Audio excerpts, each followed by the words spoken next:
We've been homeowners for 6 months, so in today's video, we're going to be talking about lessons we've learned in these last 6 months of owning our home. So what's up, Flourishing fam? Welcome back to my channel. If you're new here, I'm Delores, so this is my husband, Charles.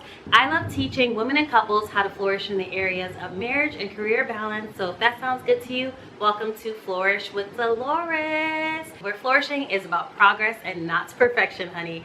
All right, so let's jump right into this video. You ready, babe? I'm ready.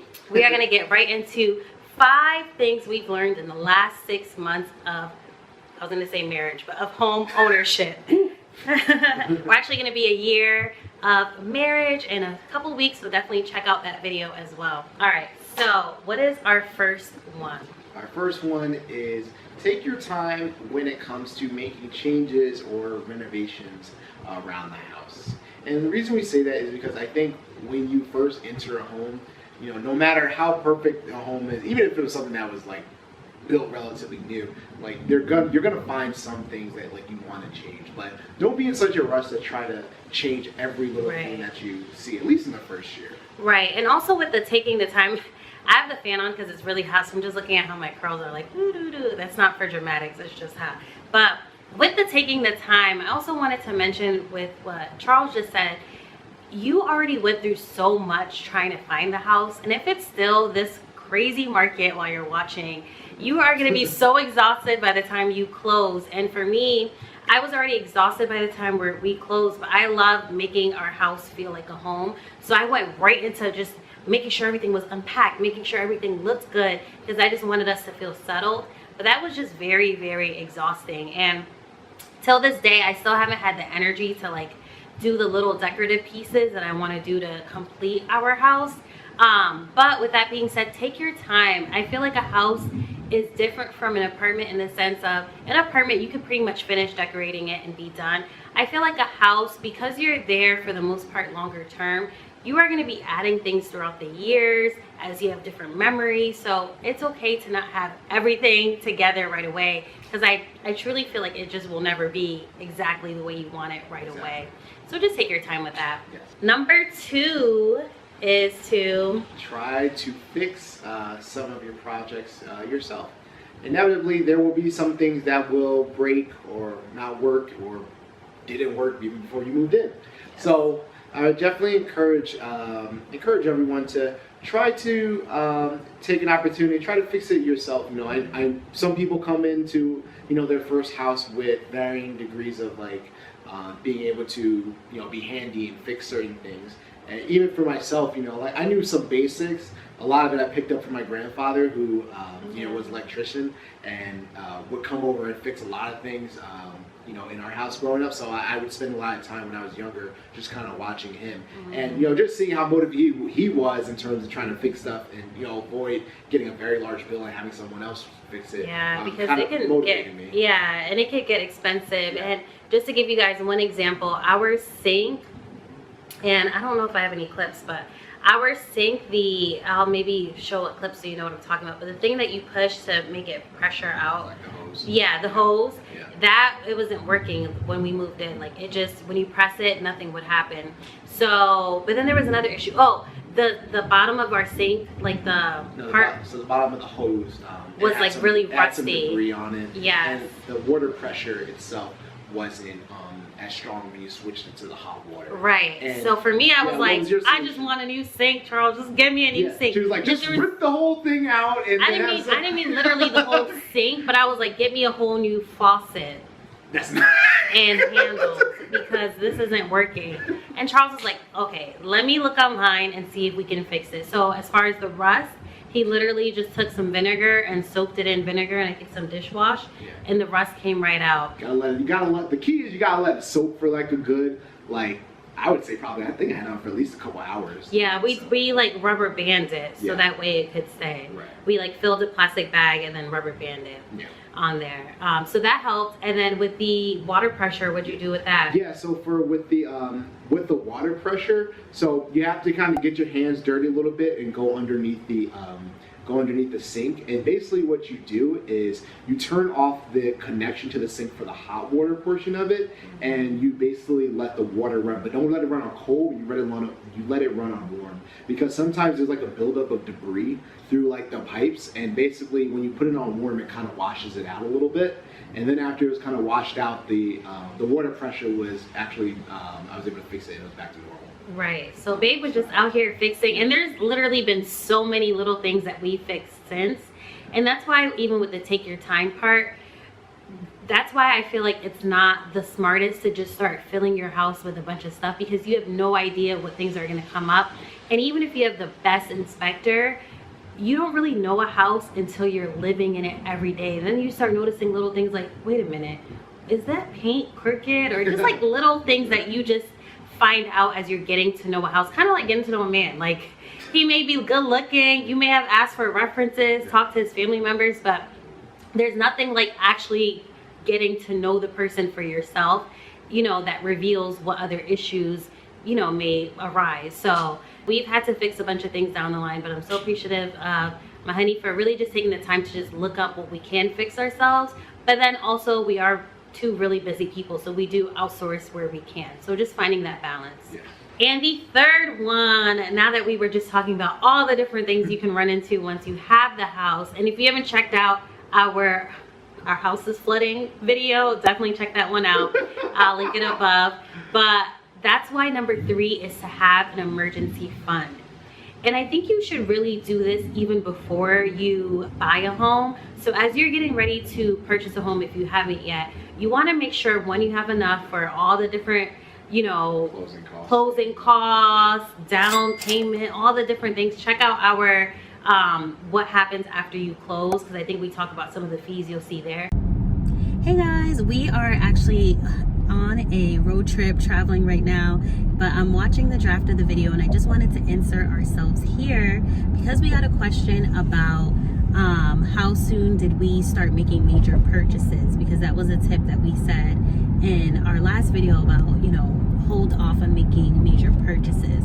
So I wanted to insert ourselves here just to explain that a little bit, and what worked out really well for us, and if it's possible, definitely want to give you that tip, is we had maybe 3 weeks. Yeah. 3 weeks. We had about 3 weeks between when we closed and when we had to be out of our apartment, and that was so amazing for us because that gave us time to, as soon as we closed, get our fridge, get the things that we needed in our home, but still have a little bit of time to wait for it to come in and be installed, but still be able to live somewhere else without having to worry about, you know, living in our home without essentials like a fridge or other major purchases that you may want, like your bed or anything like that. So we wanted to insert, you know, this here is if you can have a little wiggle room, at least 2 weeks between where you're coming from to where you're going in terms of your new home, that will help you so much.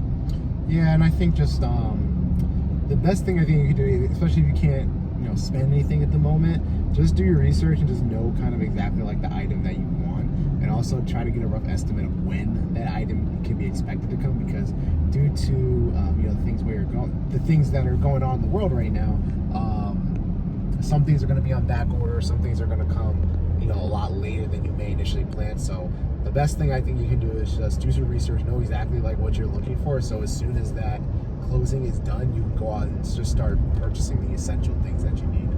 Absolutely, babe. That's a big one. So you can window shop. We did that. We were at Macy's looking at our mattresses, trying them on, so that way as soon as we got our date to close and we went through the closure agreement, as soon as we did that, we called Macy's and was like, hey, mattress 929677, like, you know, order that one up. And that really helped. And the good thing about those purchases, like Charles was saying, if you start looking that up now and asking those stores the questions, some places, they're not even going to charge your card until it's delivered. So those things, I feel like you can start purchasing now. So I think technically we got our mattress before. We ordered our mattress before we closed, but it wasn't delivered until after we closed. So our card wasn't, ran until after that. But I hope that helps. I hope that was a little nugget for you guys. Sorry about the shaking while we're driving, but we definitely wanted to insert that information there. Is that it, babe? Yep, that's it. All right, enjoy the rest of the video. And this thing called taxes that keeps sending us mail about. Well, the taxes is rolled into your mortgage, but there's we got, you have your water mortgage, you have taxes your and all oh this. yeah. Like, We have a sewage tax. yeah, That's what we got that in mail. But yeah, so you want to make sure that you have that saved. Like, can I actually afford this house to pay the mortgage and the fees to close? But then also, do I have at least 3 to 6 months of an emergency fund should some stuff go down? Because trust me, it doesn't matter how immaculate your house is. Something, and I'm not wishing that on anybody, of course, but you just never know. So I just want you to be prepared and have an emergency fund, at least 3 to 6 months if you can. Number 4, I would say, is to have a disaster kit. Which, you know, I'll be honest, I didn't know that my wife put together a disaster kit until recently. I mean, it's not like A1. We could definitely do better on it, but I do have a kit that has, you know, like some first aid. I have flashlights. I have batteries. We had water, but we've been drinking that water. We have a ton of toilet paper. Yes.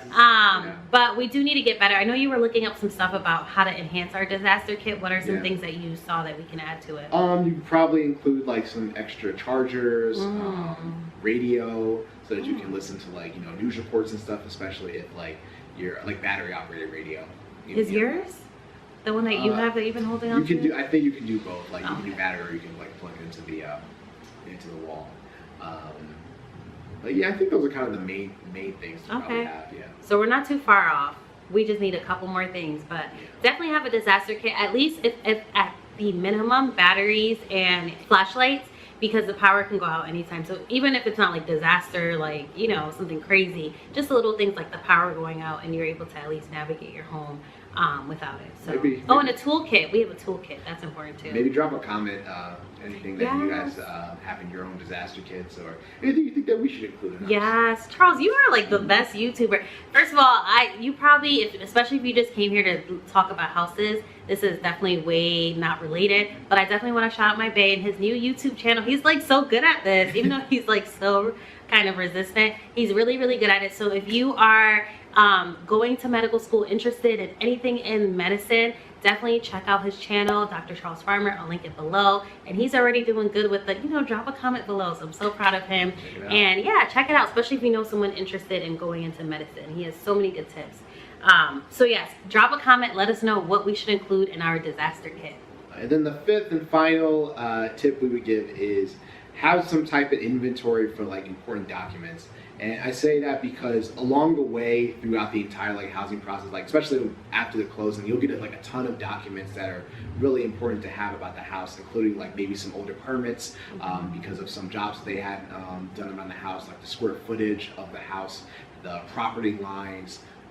And then even for us, you know, when we added the sump pump and the French drain, we got permits for that too. And that's going to come in handy when we eventually sell the house, so that we can be able to give that to the new owners. But just some central place, because you will collect a lot of documents over time, and you know you can find things quickly. And you don't want to be like, where was that? Right. So for us, we have it in this like plastic filing cabinet, so we're able to file everything by like alphabetically, so when we need it we could just pull it out. If something has to do with the basement paperwork, I could just pull it out. We got some windows done, I put that in W, we can just pull it out. So having a plastic filing cabinet or just some sort of organizational thing would be really, really helpful. Eventually we definitely want to go into getting a lockbox so it's more secure, but just anything, so if you need it you can pull it right out. So that is it for our tips. We've been in our home for 6 months. We are just so grateful for it. Trust me, you know, things will happen, but just staying faithful,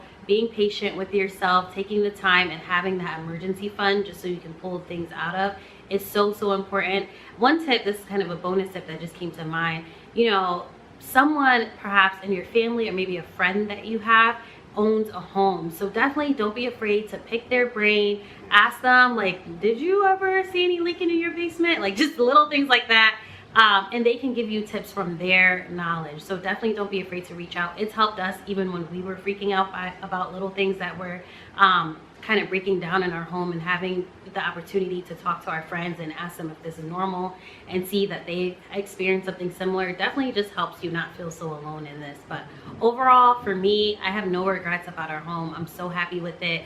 We went on Zillow the other day and looked up how some of the houses that we put offers did, like in terms of like what did they end up actually selling for. And for some of them we noticed that we were close. Yeah. Some of them we were like $1,000 away. Man. So I really want to be like, really, homeowner, you couldn't let us know we were just $1,000 off. Right. We would have, you know, thrown in a little, we could have figured something out. a little something out. So yeah, but I think even when we were looking at those homes, the homes that we were so close to getting, and I still have no regrets. I'm still really happy with this house. I feel like everything happens for a reason and that we are exactly where we're supposed to be. So here's that little lesson for you wherever you are. Even if you're not feeling it in the moment, my prayer is that one day you'll look back and be like, you know what? I was exactly where I was supposed to be because it's getting me here. So that is it. If you love this video, definitely give it a thumbs up and subscribe for more videos about our home, marriage, and our lifestyle. So thank you so much for watching, and we'll see you in the next one. Peace. Sure.